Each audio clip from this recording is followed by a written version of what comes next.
موزايك اف ام، الإذاعة الأولى في تونس. كونفور ما تنجم تعطيهونا كان موزايك اف ام. فرحان برشا باش نستقبل أشرف. مرحبا يا أشرف، خاينة لاباس هذوك؟ شنو أحوالك؟ لاباس سافا؟ ربي بحذاه عايش. أسماء سليم، مرحبا أسماء. مرحبا بكم. نحيها الحكايه هذيك، نحيها توترك اعصابك هذيك بعد مع الموسيقى، ما تقلقش روحك. بيان سور مرحبا بك، مرحبا بيا هنا، ومرحبا بجمهورنا العزيز اللي يسمع فينا.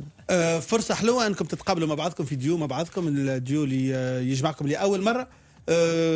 اشرف، معناتها اختيار اسماء شنو عطاه للغنايه؟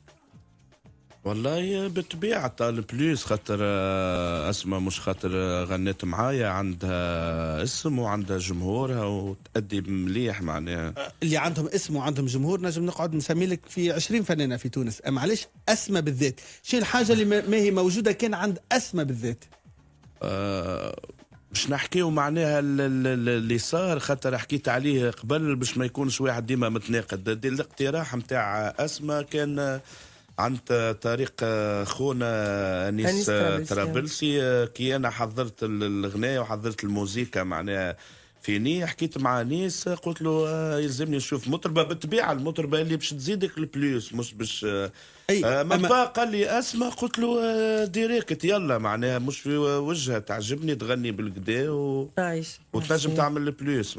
أسمع، هو لوج على مطربة، وي. انت كيف واحد يجي يقول لك باش تصب صوتك على غنايه ماهيش نتاعك، تحسبها ولا تقول يلا خلينا نعيش المغامره؟ بون، بالنسبه مع اشرف كلمني كيف الامبريزاريو انيس طرابلسي كي اقترحها عليا اشرف وكل شيء. فرحت برشا بالفكره، بما اني انا بالحق فان بالصوت نتاعو. تلاقينا بيان سور باش نسمع الاغنيه من الاول، اسكو تمشي معايا والا لا، وتبقى كل شيء. انبهرت ساعة الأغنية برشا حلوة وعجبتني، وانبهرت بفنان كبير بأدبه وأخلاقه وتربيته، خاطر أول مرة معناتها نتلاقى معاه، وكان لي الشرف الكبير الحمد لله يا ربي. باهي، شنو اللي لوجته عند أشرف؟ شنو حبيت تاخذ من عند أشرف؟ بون، ما حبيتش ناخذ حاجة من عند أشرف، اللي حبيت كو أنا معناتها من الفنانين اللي نتمنى نكون في ديو معاه. معناتها اذا تكون الحكايه حكايه تكتيك، نجم تكون انت مشيت حاجتك بالجمهور نتاع الفن الشعبي اللي لا. موجود عند اشرف، وينجم يكون اشرف حاجته بالجمهور زاد كيف المختلف، يمكن جمهور لبنان، جمهور ليبيا اللي موجود عند اسماء سليم. لا، بالنسبه لي انا اشرف متاكده انه ما خممش لا في جمهور لبنان ولا ليبيا جمله بالكل. أشرف كان يحب يغني مع فنانة مطربة معناتها تعرف تغني، هذاك كان الهدف نتاعو. لكن زاد اسماء بالطبع راهو باش تختار المطربة تكون صحيح فنانة، يلزم زاد تكون مطربة عندها جمهورها، معناتها واقع ما نهربوش منه. معناتها ماهوش عيب معناتها انه نتكتك في اللي ديو، معناتها ماهيش عيب انه انا نعمل ديو على خاطر عندي حسابات معينة. بيان سور اي معناتها اليوم ساعات اللي ديو يتعاملوا بالكالكولاتريس، معناتها قداش عندك فولوور على انستغرام، قداش عندك فولوور على يوتيوب، انا ناخذ من عندك وتاخذ من عندي، هذاك الديو وكل شيء. باهي، انا المشكله اللي عندي لهنا انه علاش الغنايه ما تصورتش؟ صورت؟ اي صورناها كليب في الاستوديو، لانه هو البروجرام اصلا ما صار بسرعه في جمعه من زمان، وكنا مزروبين باش نعديوها وكل شيء، دونك عملنا فيديو كليب معناتها بسيط جدا. ما تستاهلش الغناية أشرف. والله اسمعني كلامك صحيح، هذه الغناية مانيش باش معناها باش نبدا نشكر فيها عبارة باش يولي واحد مغرور. غناية معناها في الحجم الغناية ذي ككلام ولحن نورمالمون تتصور جات في ظرف اسمع كانت باش تسافر، معناها يلزمنا نعملوا حاجة خفيفة. صورناها في ساعة في استوديو جو لايف هكايا، وبالزهر معناها زربنا وتأجل معناها السفر نتاعها. به اسمع، معناتها انت نص تونسيه نص ليبيه. في ليبيا يعتبروك فنانه ليبيه، في تونس يعتبروك فنانه ليبيه. وبرشا في ليبيا يعتبروني تونسيه مش ليبيه. به معناتها اليوم في جيلك شكون فنانه ليبيا الاولى؟ ولا شوف انا شكون اليوم نمبر 1؟ شكون النمبر 1 اليوم من حيث النجاح في ليبيا؟ انا الجمهور يقرر. انا والله ما نعرف حد، معناتها نعرفك انت. ما نعرفش، انا الجمهور يقرر. مثلا انا ملقبه بشمس الاغنيه الليبيه. انت معناتها النسخه تاع نجوى كرم في ليبيا. لا لا لا لا، نو وي. شوف، شمس الاغنيه نجوى كرم على روحها في بلادها، هي شمس في الاغنيه لبنان. اللبنانيه. مش انا سميت روحي، هم سموك سموني شمس الاغنيه الليبيه. من النمبر 1 في ليبيا في النساء؟ ما نعرفش، ما نجمش انا نقرر. حسب رايك شكون الاكثر جماهيريه؟ عندنا برشا اصوات حلوين برشا. مش الاصوات الجماهيريه. شكون؟ ما هو الجماهيريه العظمى. شكون الاكثر جماهيريه؟ الاكثر جماهيريه. اسال الجمهور، ما تسالنيش انا. هاو انت واحده من الجمهور. من الاكثر جماهيريه؟ ما نعرفش. هل انت اكثر جماهيريه في ليبيا اليوم؟ انا يحبوني وعندي فعل. هل الاكثر جماهيريه؟ نعرفش. لا، ما نجمش نجاوبك. هات ثلاثه من اللي عندهم جماهيريه. باهي قول لي ترى. انت نشوف انت اللي عندهم جماهيريه من ثلاثه مثلا. في محمد حسن، الله لا يرحمه. لا لا لا بنات ما عندناش هالبنات. طبعا عندنا من الاصوات نحكي على جيلي انا. باهي بالنسبه لجيلي انا في هالة محمود، ماهيش ليبيه، مصريه. عنا شكون اخرى، واحده اخرى والله ننسى اسمها، ولكن اللي بيستحلو. اي الحمد لله. وعندنا واحده اسمها نحكيو جماهيريه على الاخر. هذه اي على الاخر، الله غالب. انا عندي زهايمر الاسامي، الله غالب بالحق. هذه اللي انت نسيت اسمها جماهيريه على الاخر. لا عندنا هلا محمود، ما هيش سيعطيتها صرفها قط مصريه. لا لا لا. اي عندنا واحده اسمها هنيده ترشنية كيف جماهيرية على الاخر. من الاصوات القويه جدا في ليبيا ومن احلى الاصوات. بالنسبه معناتها بالنسبه لي انا هنيده. شكون عندنا في ليبيا؟ عندنا واحده اخرى كيف ما هيش ليبيه، معناتها نص نص وكل شيء. معناتها انت اكثر معناتها توا علاش عملنا ديمونستراسيون؟ مشكلتنا في ليبيا استاذ هادي، مشكلتنا في ليبيا ضد الفن، وتلقى عنا أصوات يهبلوا، ولكن مازالت ليبيا ضد الفن. لا، توا عنا عائلات ممنوع. مثلا قريت أنا عائلة بابا في ليبيا ما غاضبين عليا، مثلا من المغضوب عليا، ما يحبوش. ما تحكيش معاهم؟ لا، توا شوية شوية هكا باش رجعت، ولكن هما في قرارة نفسهم مش معناتها يعتبروه عار إنه البنية تغني. أي هما متدينين برشا عائلة بابا، ويعتبر الفن عندهم عورة وعار وكل شيء. وصارت لك مضايقات من صارت لي بريود ما عادش يحكيوا معايا جمله، معناتها ما يحبوش يكلموني بالكل، معناها لا في فرح لا في موت حتى شيء. يا بعد الثوره باش وقتها اللي هكا رجعنا شويه وكل شيء. اما تحس مازالت الحكايه؟ لا، اجا نقول لك، ريت انا بابا فنان ملي هو صغير، وتعاقب لانه كان فنان، وعملوا فيه العائلة متاعه الكل لأنه كان يغني كل شيء. بابا مثلا الله يرحمه يقول لي أنا راضي عليك غني، بابا راضي عليا. عمومتي لا. عمومتي لا، ما يحبوش به. أشرف، كنا نحكيو على النمبر 1 والنمبر 1. أنت تمم بك حكاية النمبر 1 في الفن الشعبي ولا ليه؟ والله أنا كلمة نمبر 1 بصراحة ما نحبهاش هادي، خاطر كل معناه فنان كيما الجوار، وكل فنان يجيه بريود يعمل فيها سكسي كبير، كيف نقولوا تبدا الكرة عنده وكالمدة متاع ال5 سنين، عمل اسمه يقعد يخدم على روحه. كل مرة الكرة اليوم الكرة عند شكون؟ والله باش نحكيو معناها السنين هذوما، انا نتكلم ديما هكايا، ما ننكرش. انا يعجبني فيه صريح، مش كيف انت اسمع. نتكلم انت اسمع، عندك شويه دردير معناتها خاصه الجماهيريه الاولى. بالعكس انا اكثر انسانه صريحه. بالعكس نقول ال5 سنين هذوما معناها التيلانين الكل كان فيهم معناها وليد تلقى نجاح كبير، كيما انا زاد قبل وليد. وانت تعرف هذه كنت نجيب حذاك هنا عام 2006 و2005، قعدت 5 سنين معناها سكسي كبير، وقتها كرتاج وحفلات كبار وصفر وكذا، كيما وقتها معنا زاد بريود سمير لوسيف، ميمتي الغالية قعدت، والوقتنا هذا توا مع الاغنيات ما ماتوش. علاش الفنان الشعبي عنده كيما مدة كانها مدة صلوحية معناتها؟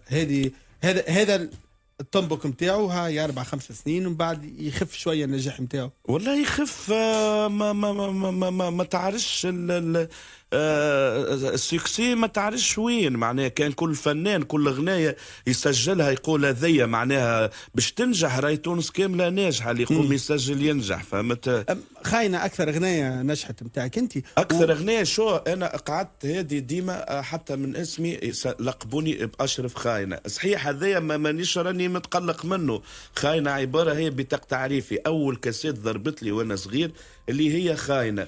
والتوا شوف باش ندخلوا 2019 الاغنيه التوا ما ماتتش، كل يوم نسمعوها في الاذاعات وفي الميديا برشا غناوهم. انا سمعت فهمي الرياحي غناها. فما اسمع منور ورشد الماجد في الجلسات الخارجيه. راهو هذاك الترخيص من عندي. ترخيص بالنسبة الفهمي الرياحي فهمتني.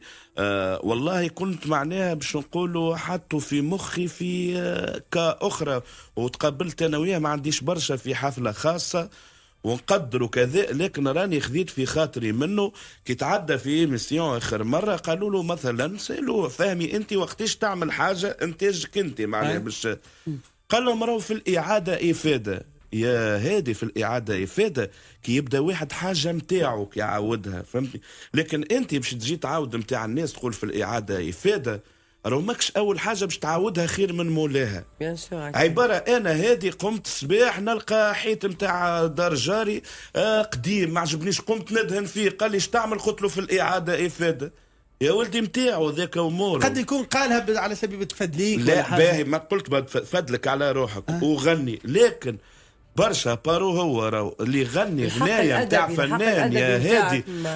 حتى اذكر قول غنية فلان راهي تعجبني برشا. انا كيكا بالعكس نشيخ نفرح. اما مثلا تو فهمي يعمل اعادات وما يسجلش وما يصورش وما عندوش شين يوتيوب. لا فما لي اعادات تسجلوا راهو هادي. بالنسبه لخاينه هو فهمني يغني من الاول يخليها بريود الدور من بعد يسجل. خاطر هادي ما سجلش لا مازال ما سجلش. هو غنى ما سجلش، لكن اذكر مولاها على الاقل ماش. انا راه يذكر معناتها. لا انا مثلا ما ذكرنيش اخر مره. لو ذكرك لو ذكرك ما شو هادي انا هاني نتكلم. فما شكون راهو يمكن في وجهه نوع في القفا نعرفهم مش يحكيوا متقلقين برشا راهو. خاطر نغزر روحي انا واحد من الناس هادي راهو مش بالسهل واحد يسجل. شو نصبح نتعب نخلص الكلام واللحن، نخلص استديو، نخلص العازفين، نخلص الموزع، معناها تعب وبرشا مصاريف. تجي مثلا هو ولا غيره يرقد ويقوم تك يمشي يغني مش معقول، وحتى اسم ما تذكروش. كيما فازت حتى الغنايه نتاع غمضت عيني، غنايه نتاعي عام 2006 ديجا اخر مره تقابلنا هذه الكونترا معناها شفته فانا عام شاريه من عند معز داتسي.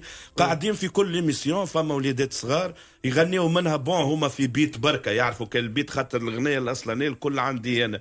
ما ذكرونيش في حتى ايميسيون ثلاث. اخي جابوا لي فكره سجلتها انا وولدي اللي هو معناها في التاريخ اصغر طفل غنى في تونس عمره 7 سنين، وصورناها كليب وان شاء الله تراو على قريب.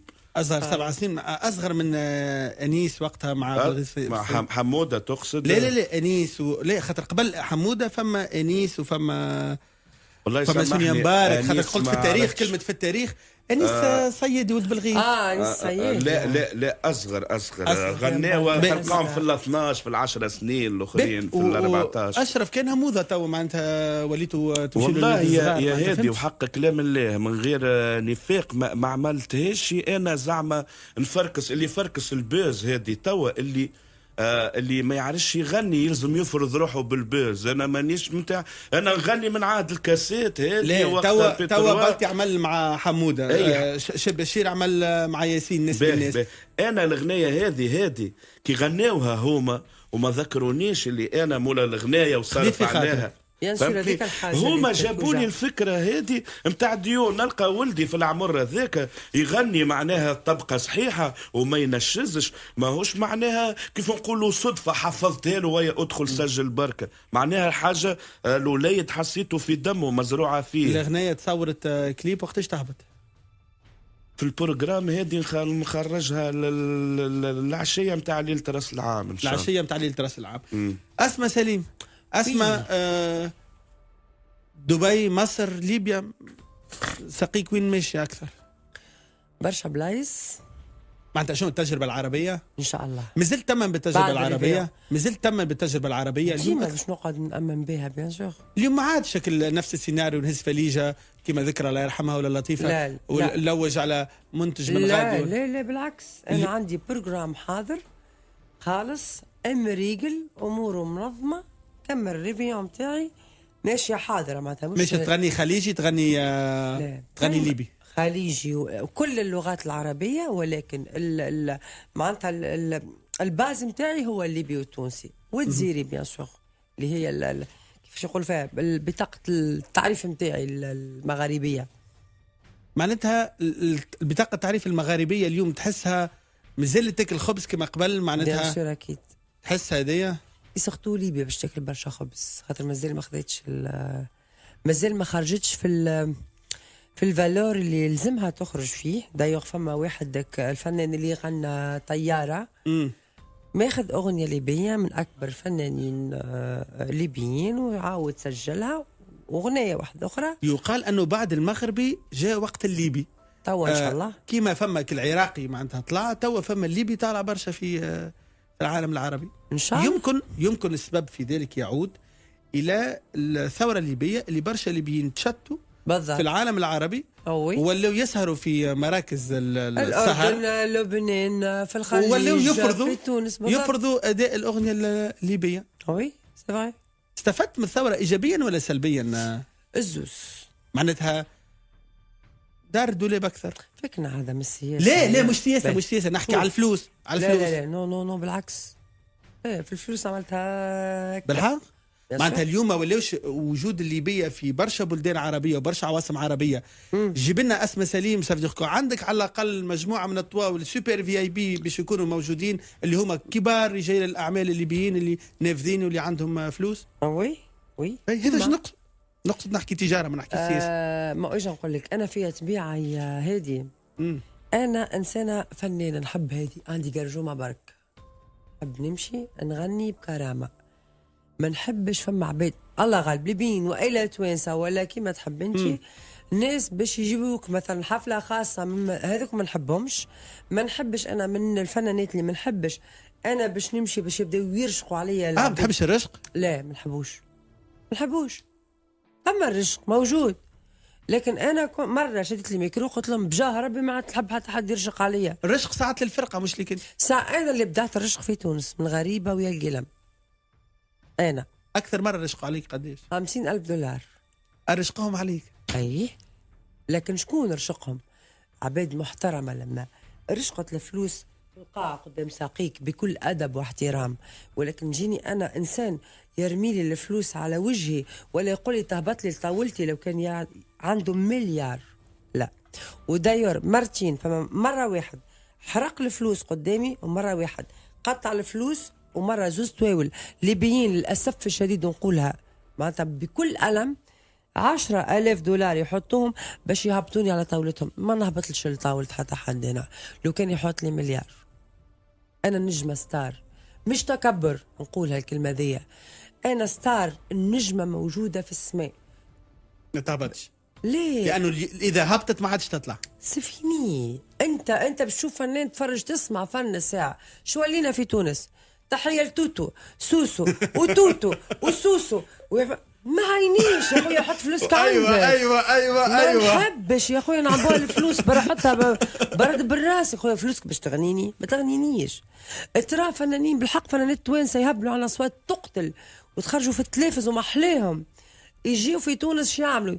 يهبطوها في الطاوله يشحطوا بها من طاوله لطاوله. ما نعملش، انا من شحاته. انا انسانه فنانه جايه باش نغني. تحب ترشق مرحبا بكل ادب واحترام، من غير ادب واحترام اوت من المسرح نتاعي. الله وعملتها وعملتها برشا مرات والله. اسماء سليم نشكرك برشا. ميرسي. اشرف خاينه يعطيك الصحه، فرحان برشا اللي جيتوا بحذاه. شوفوا الاغنيه يلزمها تتصور كيف باش نحبها تاخذ حظها بالكدا الاغنيه ان شاء الله. ونعرف انه اسماء مازال عندك برشا انتاجات ترجع بحذانا وين ما عندك جديد. اشرف كيف اول ما تحضر الاغنيه مع ولدك شو اسمه هو؟ يوسف ربي يفضله لك.